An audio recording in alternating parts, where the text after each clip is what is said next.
Joining us now to discuss that is Dallas Tanner, CEO of Invitation Homes, which is the largest owner of single-family rental properties in the U.S. Dallas, thanks for being with us today. Thank you for having me this morning. All right, so I want to get into this flight to the burbs that we've been talking about and what that means for your company. But first, just more broadly, the fact that we did get another round of housing data this week, and it certainly indicates that, at least based on that data, that the bottom is in and that housing has at least so far proved to be more resilient in this country in the wake of this recession than perhaps previously expected. I want to get your take on the health of housing, and given the fact that you have so many properties and a presence in so many markets across the country, what you are seeing in some of those different major areas. Well, you're exactly right. And we have a really interesting vantage point as we look at the 16 markets where we own roughly 80,000 homes. And we get really good insight in terms of transaction velocity, supply and demand imbalances, and other things like that. And I think, there's a couple of things you have to keep in mind. First, we had a lack of supply going into the pandemic.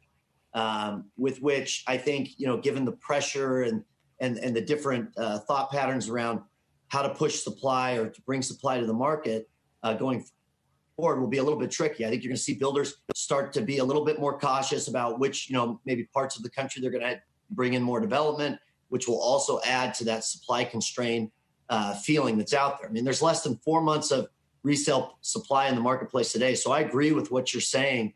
Things actually feel pretty healthy on a relative basis.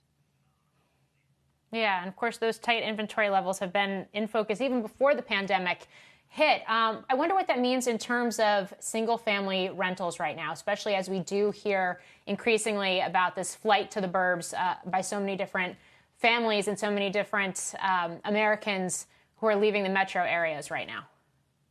Yeah, I mean, remember, we have 127 million households in this country, of which roughly 48 million lease in one way, shape, or form. Single family leasing itself has had a tremendous amount of demand, with roughly 17 million families that leased that way going into the pandemic. That demand is just continuing to grow as you think about the millennial cohort of roughly 65 million people between the ages of 20 and 35 that want flexibility, that want to be down payment light. You mentioned the flight to the suburbs. We saw and have seen prior to the pandemic a tremendous amount of demand for our product. Today, we sit roughly 97.5% occupied, with residents staying with us almost 3 years or more in all of our markets. That speaks to the tremendous strength of for lease property in general, and also for that flexibility I think a lot of people want in today's environment. Yeah, we've got tens of millions of Americans who are currently unemployed right now, and certainly some reports that more home buyers are extending or seeking mortgage forbearance. What are you seeing on the rental side? Well, as I mentioned before, we're seeing a ton of demand. We're seeing people come in. Our application ratios are as high as they've ever been. They're even stronger than they were this time last year. And this is our peak leasing season. So we'll typically see about 60% of our portfolio either renew or look for other housing options between, say, the months of March and August. So we're right in the middle of what we consider our peak season. Feels like demand's really, really healthy.